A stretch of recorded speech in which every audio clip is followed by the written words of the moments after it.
a man finds an antique videotape that reveals a demonic cult trapping human souls in another dimension, promising them utopia but actually aiming to destroy the world. The beings from this dimension even try to communicate and attack through the videotapes. Dan, who works at the Museum of the Moving Image, is restoring a damaged film reel. He's excited to discover it's a 1958 horror movie called The Circle, a film a nearby woman has never heard of, though she knows the director. Dan explains that the director's daughter, Evie, found the tapes buried on his property. Dan is restoring them to give to Evie as a final tribute to her father. The woman hands Dan a tape sent by Karen, who tells him it's confidential and needs to be restored and digitized by the next day. Dan goes home and starts working on it. After digitizing the tape, he watches footage of a woman named Melody Pendress, or Mel, who is a doctoral candidate in sociocultural anthropology at NYU. Mel is planning to investigate a small community living in the Visser apartments since the 20th century for her research project. She expresses concern that the people involved in her study might not want to talk to her. Dan rewinds the tape and later looks up the Visser apartments, which had a massive fire where many were seriously injured, and 13 people are still missing. Dan's friend Mark, who works on a horror podcast called Mystery Signal, tells him about a strange horror story, but Dan doesn't believe in supernatural things. Before leaving, Mark tells Dan to reach out if he's ever feeling down. Karen congratulates Dan on his work on the footage and wants him to meet Virgil Davenport, who wants to thank him personally. Dan heads to the LMG company where Virgil is the president. When Dan arrives at Virgil's office, Virgil thanks him for his work on the tape and offers him a temporary job at LMG. Dan is puzzled because he couldn't find any information about LMG, and Virgil mentions they also couldn't find any information about Dan. Virgil is looking for someone who can restore videotapes damaged in the fire at the Visser building, the same videotape as before. He offers Dan $100,000 to do the job, but it would have to be done at their remote research facility. Virgil mentions that recovering these tapes would mean a lot to the families of those lost in the Visser building fire. He also knows that Dan lost his parents in a fire, which shocks Dan. Feeling uneasy, Dan leaves, but Virgil asks him to think about the job. Dan is puzzled about how Virgil knew about his family, as this information wasn't public. As he walks, Dan recalls the day his family died.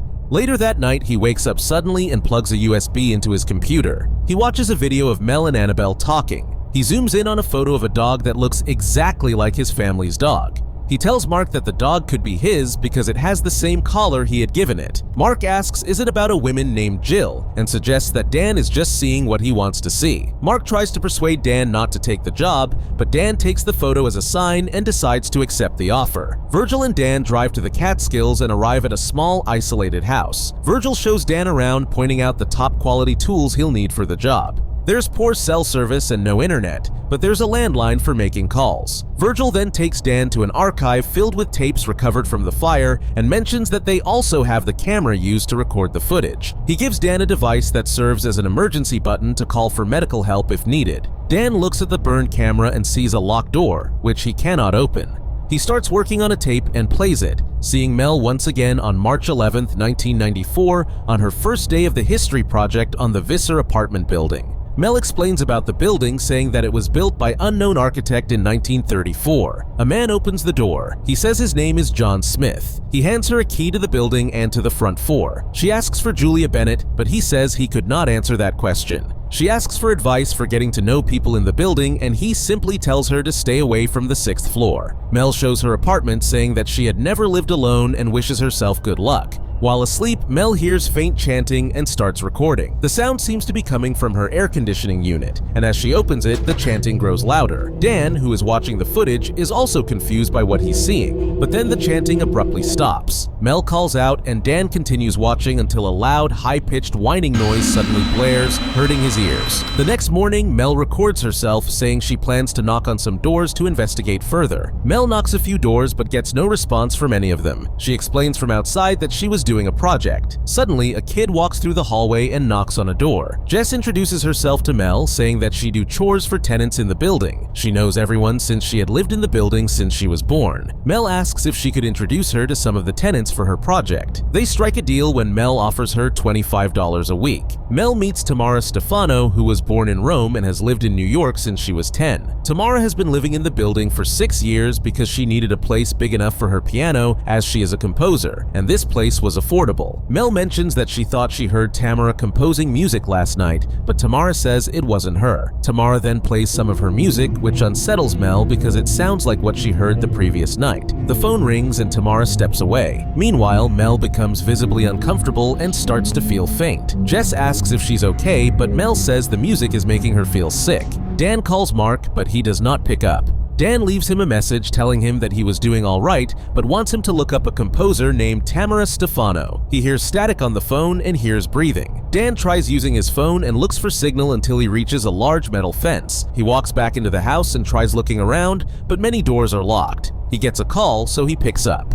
Dan watches a movie and gets some dinner when he finds a rat in the kitchen, so he sets a bunch of mouse traps around the house. The next morning, Dan wakes up and sees the rat had been caught in his trap by its tail. Feeling bad for it, Dan puts it in a box and tells him that he could stay until his tail healed. Next, Mel starts interviewing Jess. She introduces herself as Jessica Lewis, a student in the 9th grade at East Village Community High, born on the stairwell of the Visser building. Jess asks if being born in the building was bad luck, but Mel says that it was a fun story. Jess asks why she wants to know about the Visser, and Mel says that there used to be another building here until it burned down and the Visser was built, and now wanted to know why people chose the building. Jess mentions that something seems to have drawn them there and asks Mel if Samuel had told her about it. When Mel says she doesn't know Samuel, Jess brushes it off. Suddenly, Jess starts breathing heavily and becomes visibly uncomfortable, moving her chair back.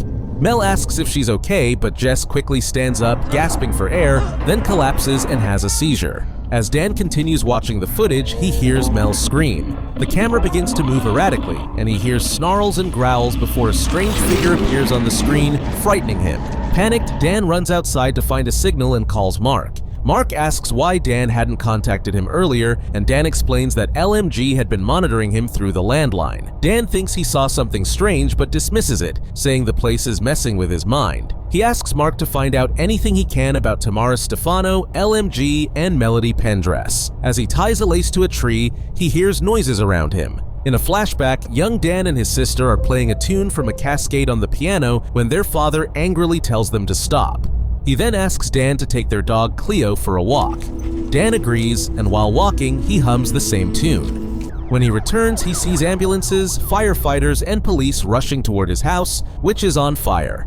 The next tape shows Jess on the floor, but then she is just fine. Jess asks for drink, but Mel wonders if she should call her mom. However, Jess says that it was something that happens to her many times. The doctors thinks it is part of her imagination. Jess says that she never remembers what she sees. Mel asks Jess who Samuel is, but Jess asks if she believes that there was another world, different to theirs, but Mel simply brushes off. Jess wonders if she could be more than she is and strong enough to hold a new world within her. Mel reassures her, saying she could be anything she wants to be. Jess seems like she wants to share something, but the video abruptly cuts, leaving Dan confused. When the footage resumes, Mel is holding the camera, showing her frightened face. She says Jess has been taken. John approaches her and warns that the 6th floor is off limits. Mel demands to know where Jess is and accuses him of taking her. Another man steps in and says Jess is gone. 2 men try to restrain Mel, telling her she needs to come with them. She begs to be found and asks for help. A man arrives, assuring them everything will be fine. Dan is shocked to recognize this man as his father and sheds a tear, struggling to believe it. Mel screams at the men to get off her. Meanwhile, Virgil watches Dan from a distance through numerous hidden cameras placed throughout the house.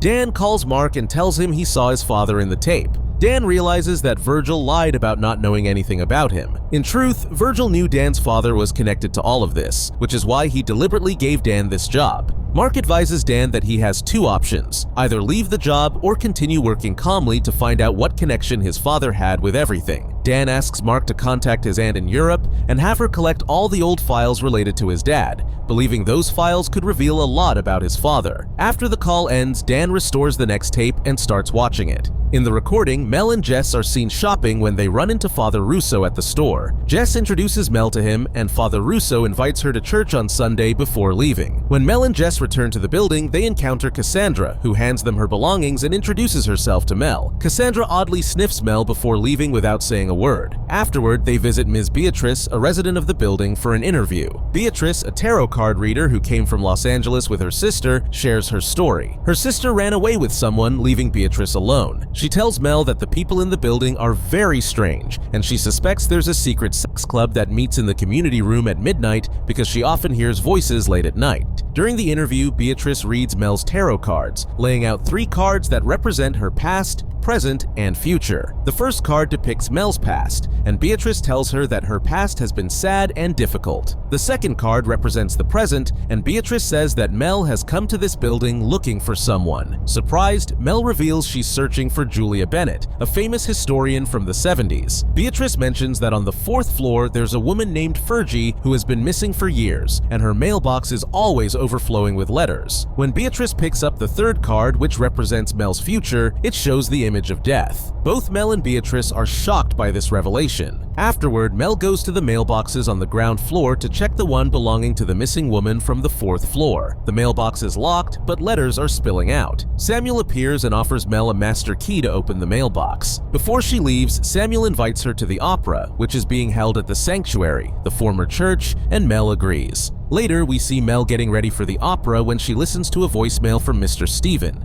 Dan's father. In the message, he talks about a session and invites Mel to attend another one. Mel doesn't seem pleased with the voicemail and immediately deletes it after listening. After watching this tape, Dan goes outside and calls Mark. He tells Mark that his father, who was a psychologist, was treating Mel. Dan asks Mark to check his dad's files for Mel's name and gather more information about her. As the call ends, Dan once again spots the man in the red jacket who is watching him from a distance. Dan runs after him, but the man disappears within moments. One night, Dan is watching a movie when he suddenly sees his father in a red jacket disappear into a room. He also notices a woman entering another room. Dan knocks on the door and Mel opens it, but then Dan unexpectedly wakes up. Later, Dan restores and plays the next tape. The recording begins on the night Mel attends the opera. She sits down to watch, and the performance begins with the performer putting on a white mask. As the music starts, Mel begins to feel weak again. Sensing her discomfort, Samuel helps her leave, and Mel asks him if there's a sex club operating in the building. Samuel dismisses it as just a rumor, explaining that there is actually a historical society club associated with the Visser building. Back at the apartment, Samuel gives Mel a master key, and they both kiss. Using it, Mel opens the mailbox belonging to the missing woman from the 4th floor, but finds it empty. Jess arrives and mentions that Smith must have emptied it. Jess also tells Mel that Annabelle, a friend of Mel's, has come looking for her and is currently staying in her room. Mel meets Annabelle in her room and they talk, but the tape ends before revealing more. After watching the tape, Dan heads to the pantry in his own location and realizes that one of the walls is hollow. After breaking through the wall, Dan discovers stairs leading down to a basement. In the basement, he finds an archive and an old church. As Dan explores, Virgil appears and tells him that he's not allowed to be there. Virgil then takes Dan to another room and explains that in 2000, he started a genetic testing company called Wellspring, which collected people's genetic records. However, when the government started investigating the company, it had to be shut down. Virgil also reveals that he has documents indicating Dan's mental health hasn't been stable, and that the police report stated Dan's father set himself on fire at home. Virgil tells Dan that if he wants to learn the whole truth, he needs to finish the job quickly. Dan then restores the next tape and plays it. The recording starts at midnight, with Mel hearing strange noises coming from the vent in her room. She takes a tape recorder to the community room where she secretly watches Samuel and others chanting in front of a strange wooden statue.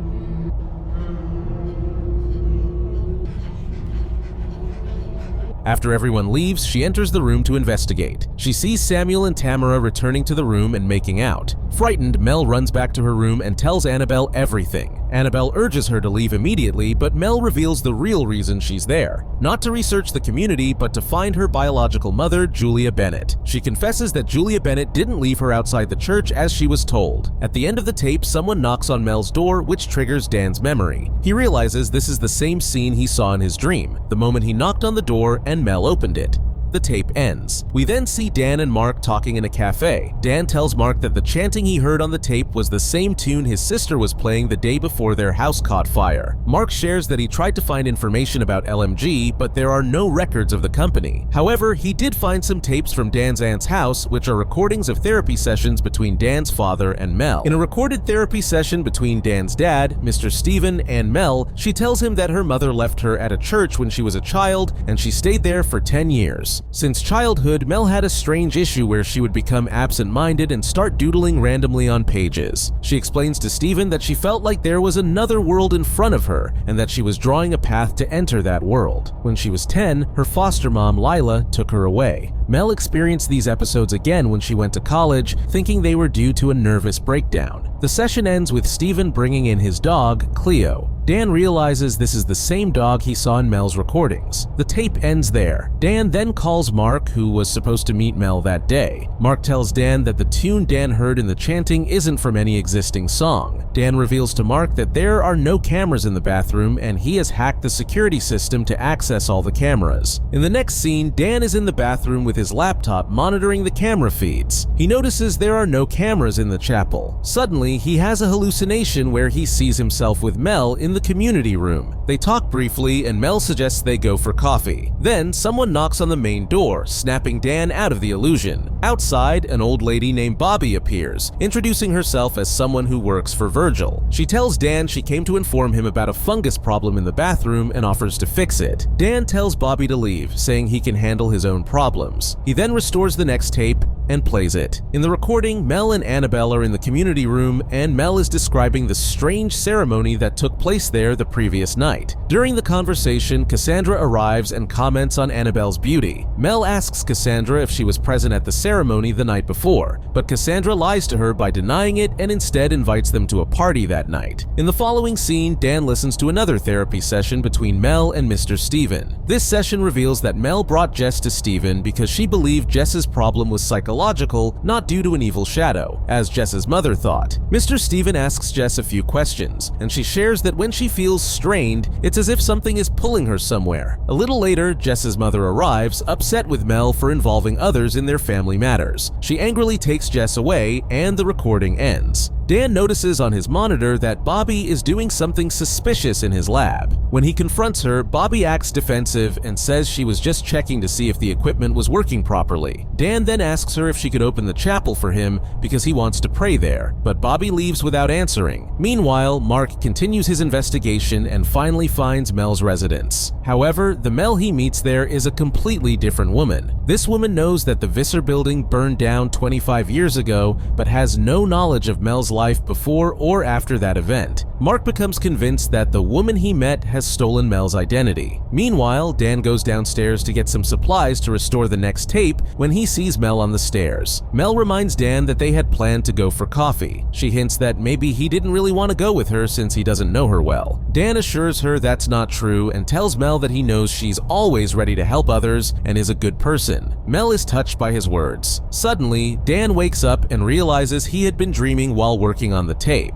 Dan then watches the next tape where Mel is interviewing Father Russo at the church. They discuss God and spirituality. Father Russo asks Mel how she's feeling about living in the Visser building. Mel replies that she's interacting with people and trying to make friends. He asks if she has noticed anything strange in the building, and just then, they hear noises outside. They step out to find Jess lying on the floor, convulsing. Father Russo kneels beside her, chanting something in her ear, and she calms down almost instantly. In the following scene, Mel and Annabelle are shopping. Mel buys a toy for Jess, and Annabelle warns her not to interfere in other people's business, implying she shouldn't get involved in Jess's problems. Mel responds that she wants to help others, saying that's a special quality of hers, not a flaw. Dan is surprised to hear this because it's the exact same thing he told Mel in his dream. After returning from shopping, Mel and Annabelle hear a loud TV sound coming from Jess's house. They knock on the door, but no one answers. Mel, who stays next door, goes to Tamara for help. Tamara gives them an emergency key, and when they enter Jess's house, they find Father Russo performing a ritual on Jess. Jess's mom tries to push Mel and Annabelle out, but Samuel arrives and forces Father Russo to leave. As he leaves, Father Russo warns Mel that she doesn't understand what's happening, that the whole place is cursed. The tape ends there. Dan then goes to the chapel, which Bobby had opened at his request. He calls Mark and tells him that he's discovered a tunnel leading from the chapel to the archives. Dan explains that he hacked into the security camera in the archives and set it to loop an empty recording, allowing him to move around unnoticed. Mark shares that he visited Mel today and is convinced she's not the real Mel. She's actually another woman who was in an accident and stole Mel's identity. This woman had so much information that she could almost pass for Mel. Mark suggests this could mean that the real Mel is dead. After the call, Dan replays the tape with the scene in in the store where Mel says that helping people is a special quality, not a flaw. In the replay, Mel suddenly starts talking directly to the camera, as if she's speaking to Dan. She thanks him for their last meeting, then Annabelle's voice calls her, and Mel leaves. After this, Cassandra enters the scene, looks directly at Dan, and in a demonic voice warns him to stay away from Mel.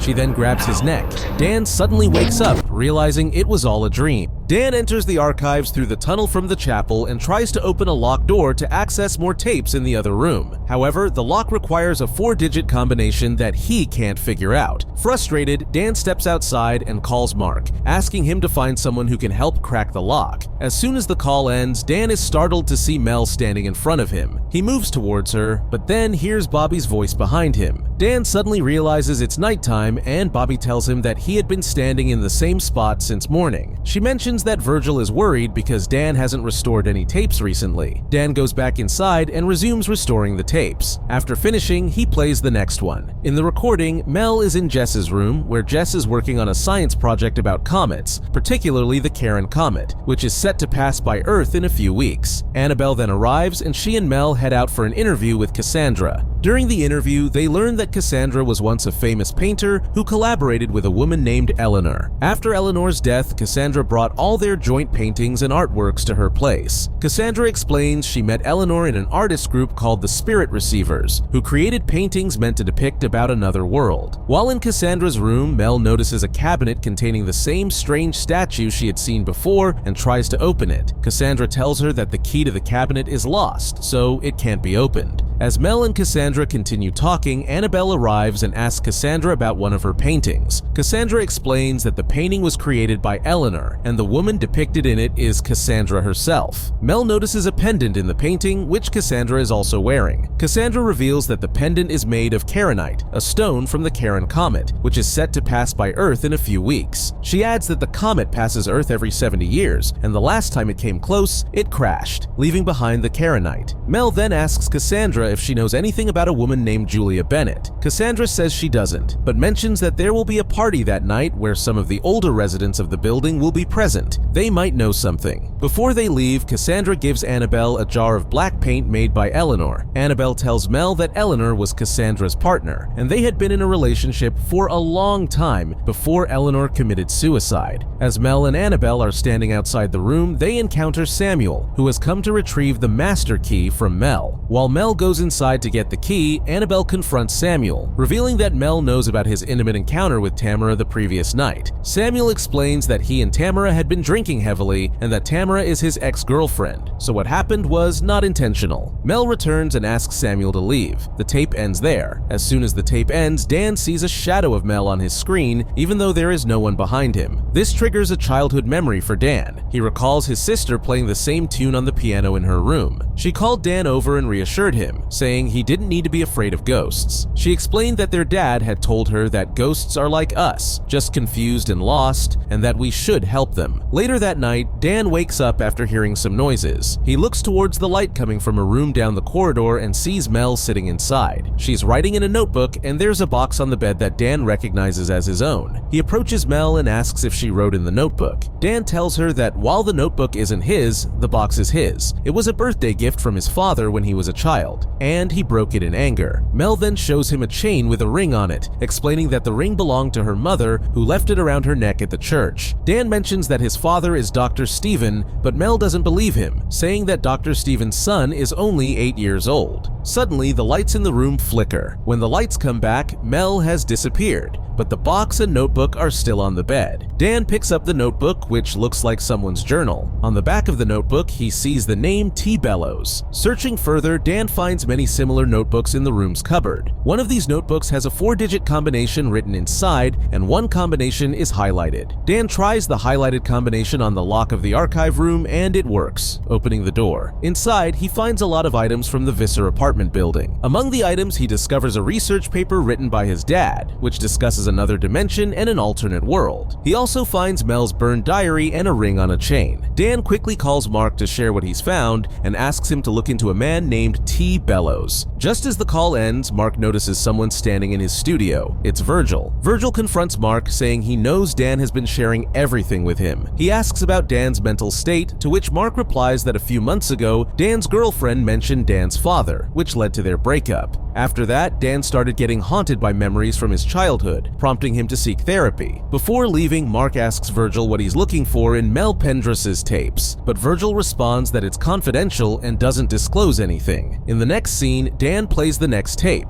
In this footage, Mel is with Annabelle, who is drawing something using the same black paint given to her by Cassandra. Annabelle asks Mel about the dreams she's been having. Mel replies that they aren't dreams. She feels as if someone is speaking to her. Dan realizes that Mel is experiencing the same strange dream that he is having. He thinks that it wasn't just a dream or imagination. In fact, he might be the one communicating with Mel. Later, Mel attends Cassandra's party alone. At the party, she meets various residents, including an elderly woman named Patricia, who used to write stories. Patricia tells Mel that she feels compelled to write certain stories, as if something is guiding her to do so. When Mel asks who she means by they, Patricia becomes evasive and refuses to explain further. When Mel inquires about Julia Bennett, Patricia changes the subject. Next, Mel meets Helen, a sculptor who created the mask for Tamara's show. Mel asks if Helen is part of the building's historical community and if she participates in the prayers held in the community room. Helen avoids the question and quickly leaves. During the party, a woman named Evie Christ arrives, surprising Dan, who was watching the tape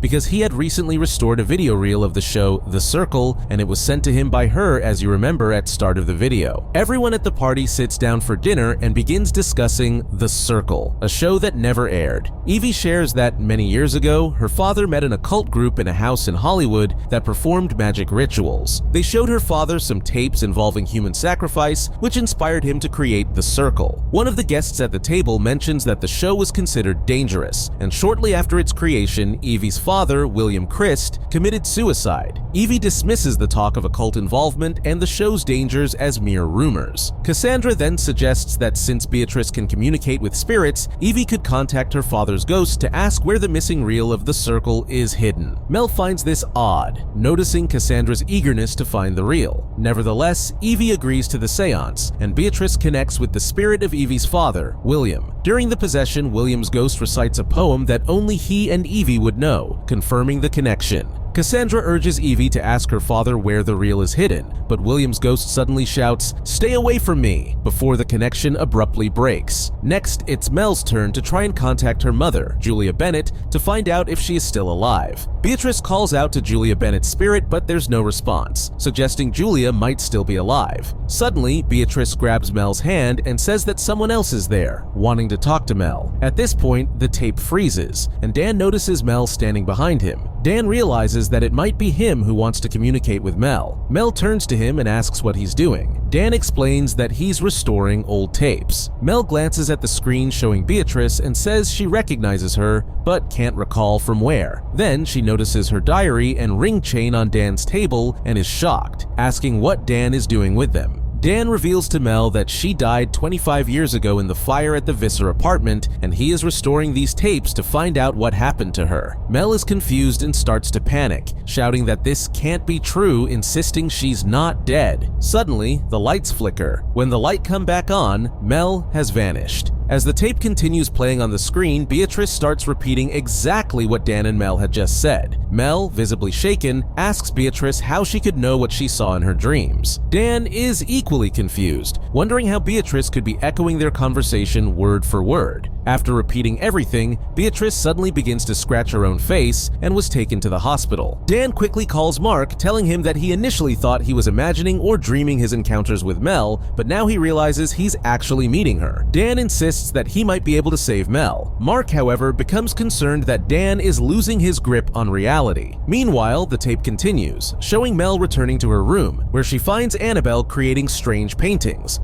that resemble the ones Mel used to draw in her childhood. Mel asks Annabelle what she's doing, and Annabelle replies that there's someone in the paintings calling out to her. Suddenly, static lines distort the tape, and a demonic figure briefly appears on the screen. Next day, Mel starts questioning her about the person she saw during the seance. However, Beatrice, refusing to act as a medium again, suddenly speaks in a demonic voice, warning, "Don't let it out." Melody decides she needs help and goes to visit Dr. Stephen Turner at his house. She tells Stephen that she's being haunted, not just by random visions, but specifically by Dan. Stephen, surprised, asks if Melody has filed a complaint against him. He reveals that he has been suspended by his department. Melody, confused, asks why she would complain about him. Stephen explains that 6 months ago he posted about Melody's case on a message board. Although he didn't use Melody's name, he described her symptoms and experiences in detail. This caught the attention of a man who was interested in similar cases and referred to such individuals as Baldung. The researcher who saw Stephen's post believed that Melody fit the Baldung profile, which involves feelings of paralysis, scribbling strange drawings, and sensing as someone is pulling you somewhere. However, the researcher later determined that Melody is not a Baldung. Melody then tells Stephen she will send him all the tapes showing what happened to her and Beatrice. After this conversation, Melody rushes back to her apartment and starts playing one of the tapes. This time, she sees a demonic figure inside the recording. Melody quickly packs up the tape and mails it to Stephen's address. After doing this, she realizes she hasn't seen Annabelle anywhere in the apartment building. Concerned, Melody goes to Cassandra to ask about Annabelle's whereabouts. Cassandra explains that Annabelle is an artist and that she gave Annabelle a space on the 6th floor where she could work on her art. Cassandra mentions she provided Annabelle with the same paint that Eleanor used for her artwork. If you remember, the 6th floor was off limits and special permission, or a key, was needed to access it, which Cassandra possessed. Suspicious that Cassandra might be trying to trap Annabelle, Melody insists that Cassandra open the 6th floor. Once there, Melody starts searching for Annabelle. She finds her in apartment 6C, but Annabelle is acting strangely, speaking about the building as if it were special and communicating with her. Annabelle is busy creating her art and tells Melody that she's planning to showcase her paintings at a big art exhibition that night and insists Melody must attend. However, she says Melody can't see the art yet and shouldn't stay in the apartment. After leaving Annabelle's apartment, Melody notices a strange door on the 6th floor. She decides to open it and finds a bizarre, run-down apartment inside. As she explores, she sees a group of people standing in a circle, engaged in eerie humming and chanting. The apartment is covered in the same mold. Suddenly, the chanting stops, and everyone turns to look at Melody. A man approaches her and asks if she was sent by Father Russo. Before anything more happens, John Smith, the building guard, appears and pulls Melody away, telling her that those people are just drug addicts. He explains that Samuel locks them up in the apartment to keep them away from everyone else, and he provides the junkies with food, water, and medicine to prevent them from harming themselves or others, and to help them overcome their drug addictions. However, Melody isn't convinced by John Smith's story. She manages to get away and returns to her apartment. Suddenly, a junkie named Chris Lee approaches her. Chris says he can reveal what's really happening in the building and help her find her mother, but in return, he wants a golden ticket that Father Russo promised him. Melody agrees to help, and Chris begins to explain the bizarre situation. He tells her that the junkies are being kept there to open a door to another world. They are given something called stardust, which is actually the mold growing in the building. Just one hit of this mold allows them to see the other world. The chanting they hear is a kind of prayer or call to summon an otherworldly being that calls them back. Chris says that eventually a ferryman will come and they will all be taken to hell. Before this happens, he desperately needs the golden ticket from Father Russo to escape. It's his last hope for a better life. This ticket would grant him entry to a rehab center, allowing him to leave the apartment and get clean. The mold seems to be a crucial element in the story, especially since Bobby had also questioned Dan about it earlier. After speaking with Chris, Melody decides to visit Father Russo at the church to get more answers. However, she learns that Father Russo has died by jumping in front of a train. Disturbed by this news, Melody goes to Father Russo's office, where she finds a hidden key. Using the key she found, Melody opens a cabinet in Father Russo's office and discovers a collection of intriguing items. Among them are notes with scribbles that include phrases like Voss Mansion 1920, Voss Society 1924, Comet Karen, gas explosion, and Viscerapt. She also finds an old, strange book that describes various demons, including one named Kai Lego, who is depicted both as a demon and a god. The image of Kai Lego is the same one Melody saw in the Visser apartment, where people were chanting and praying in front of it. Melody also uncovers evidence suggesting that Samuel frequently changes his identity. Additionally, she finds a symbol matching the one on her ring, which is associated with a group called the Baldung Coven. This discovery makes it clear that Father Russo was deeply researching the secretive activities occurring at the Visser apartment and was aware of Samuel's secrets. This could explain why Father Russo died. Perhaps someone killed him to keep these secrets hidden. As Melody is going through Father Russo's findings, Samuel arrives at the office. Melody quickly hides and watches as Samuel tears a page from Father Russo's diary, clearly searching for evidence that could expose him. Later, Melody heads to Annabelle's art exhibition, planning to leave the apartment with her that night. However, she finds Annabelle in a different state of mind. Annabelle has created a series of beautiful paintings of a mysterious woman and displayed them at the exhibition. Annabelle reveals that the woman she painted is from another world, and that's why she created her image. She now considers herself a spirit receiver, much like Eleanor once was. Interestingly, Eleanor also used to paint this same mysterious woman. Melody begins to suspect that Cassandra may have mixed the mold into Annabelle's paint, causing her strange behavior. Many residents from the Visser apartment, including Cassandra, Tamara, Jess, and Samuel, attend the exhibition and examine Annabelle's paintings. The organizer announces that an anonymous buyer has purchased Annabelle's paintings for a high price. This angers Annabelle because she never intended to sell her artwork. She only wanted to share it with the world. An argument breaks out between Annabelle and the organizer, during which Annabelle pushes Melody down. Now convinced that Samuel is behind all the strange events, Melody confronts him directly beneath the Visser apartment. She questions him about his multiple identities, cult practices, and involvement with the paintings. Before Samuel can respond, Chris Lee jumps off the roof of the apartment and dies right in front of them. Melody screams in shock, and the tape abruptly ends. The scene shifts to Dan, who is watching this tape. At the end, he notices something shocking. Virgil is visible in the frame of Chris's death. Stunned, Dan calls Virgil and demands an explanation. Virgil comes to meet him and reveals that Samuel was actually his brother. He claims that Melody wasn't mentally stable, and that might be why he lost his brother Samuel. Virgil wants Dan to restore the tapes to uncover more about Melody because he believes there's a chance she was responsible for the deaths in both the Visser apartment fire and Dan's family home. According to Virgil, when Melody couldn't find her mother, she blamed Samuel and possibly set fire to both the Visser building and Dan's house. However, Dan suspects that Samuel is not the victim Virgil is portraying him to be, but rather the villain. The only way to uncover the truth is for Dan to restore the remaining tapes and find out the rest of the story. The video is becoming very long, so I will upload final 3 episodes afterwards if I get good response from the viewers. So, please like and subscribe.